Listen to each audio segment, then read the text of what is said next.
কেউ বলে ধনুকের মতো বাঁকা হয়ে গেছে, কেউ বলে ডানের দিকে, কেউ বলে বামের দিকে, কেউ বলে নাভির দিকে বাঁকা হয়ে যায় যখন উত্থান হয়, আবার অনেকে বলে যখন উত্থান হয় অন্ডকোষের দিকে বাঁকা হয়ে যায়। দেশের এবং প্রবাসের ভাই বোনদের প্রতি সালাম। আসসালামু আলাইকুম। আমি প্রভাষক ডাক্তার রিক্তা পারভিন, হোমিওপ্যাথি এবং আয়ুর্বেদিক চিকিৎসক। চেম্বার সেবা, হোমিও কমপ্লেক্স অ্যান্ড সেবা ডিজিটাল ল্যাব, উপজেলা মডেল মসজিদের পূর্ব পাশে, শিমুলিয়া, মাগুরা। আজকে বহু পুরুষের প্রশ্নের একটা অ্যান্সার করব, যেটা অনেক পুরুষই বর্তমান বলছে, সেটা হলো যে তাদের লিঙ্গ বাঁকা হয়ে গেছে। কেউ বলে ধনুকের মতো বাঁকা হয়ে গেছে, কেউ বলে ডানের দিকে, কেউ বলে বামের দিকে, কেউ বলে নাভির দিকে বাঁকা হয়ে যায় যখন উত্থান হয়, আবার অনেকে বলে যখন উত্থান হয় অন্ডকোষের দিকে বাঁকা হয়ে যায়।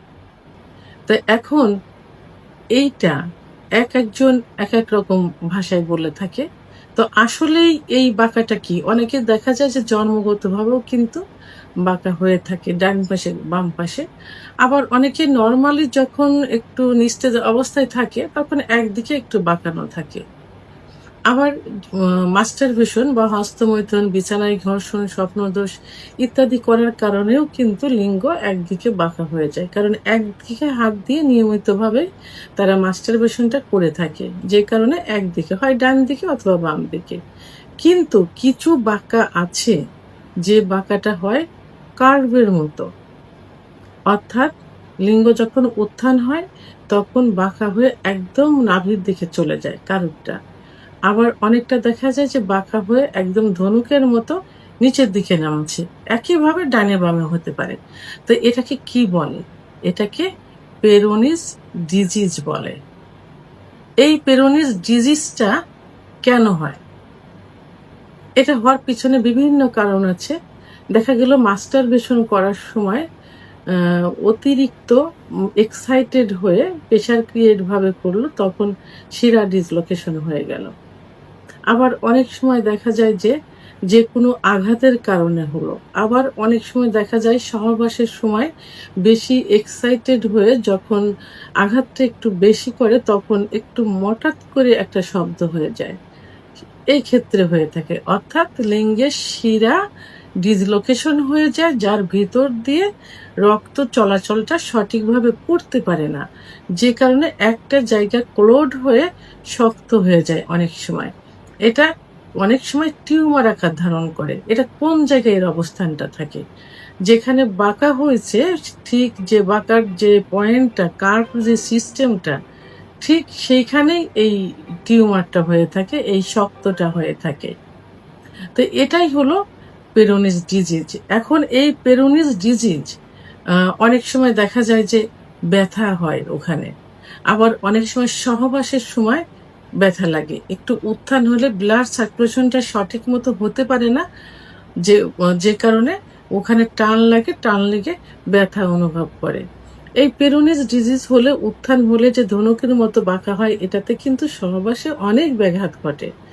স্ত্রীর কিন্তু প্রচন্ড ব্যথা অনুভব করে, কারণ একটা জিনিস বাঁকাভাবে ভিতরে হচ্ছে, জায়গাটা তো ওইভাবে তৈরি না, ওর স্ট্রাকচারটা তো ওইভাবে না। তো যে কারণে স্ত্রী অনেক ব্যথা অনুভব করে। অনেক সময় স্ত্রীরা সহবাসও করতে চায় না। একইভাবে পুরুষও ব্যথা অনুভব করে।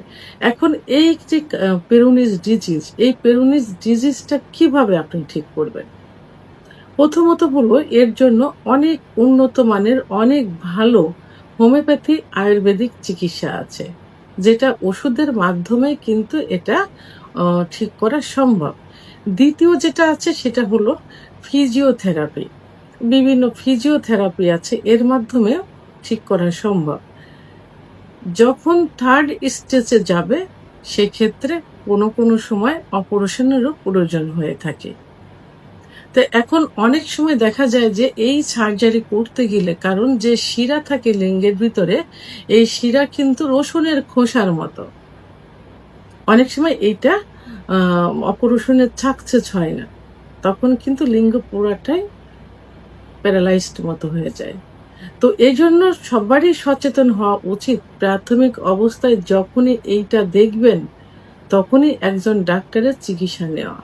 একমাত্র হোমিওপ্যাথিক চিকিৎসার মাধ্যমে কিন্তু পেরোনিজ ডিজিজ পূর্বের অবস্থায় ফিরিয়ে আনা সম্ভব। এবং অনেক সময় এর থেকে কিন্তু ক্যান্সারও হয়ে যেতে পারে। ওই সিস্টটা যে টিউমারটা থাকে এর থেকে কিন্তু ক্যান্সারও হয়ে যেতে পারে। এজন্য সবাইকে সতর্ক করতে হবে। মাস্টারবেশন করা যাবে না। ইসলামের দৃষ্টিতে মাস্টারবেশন কিন্তু কবিরা গুনাহ। এবং মাস্টারবেশন করলে যৌন অক্ষমতা পরবর্তীতে আসবে এবং পেরোনিজ ডিজিজও হওয়ার সম্ভাবনা থেকে যায়। দ্বিতীয়ত হলো সহবাসে এক্সাইটেড হওয়া যাবে না। আস্তে ধীরে সুন্দরভাবে সহবাসে লিপ্ত থাকতে হবে যেন এই সেন্সিটিভ জায়গার কোনো ক্ষতি না হয়।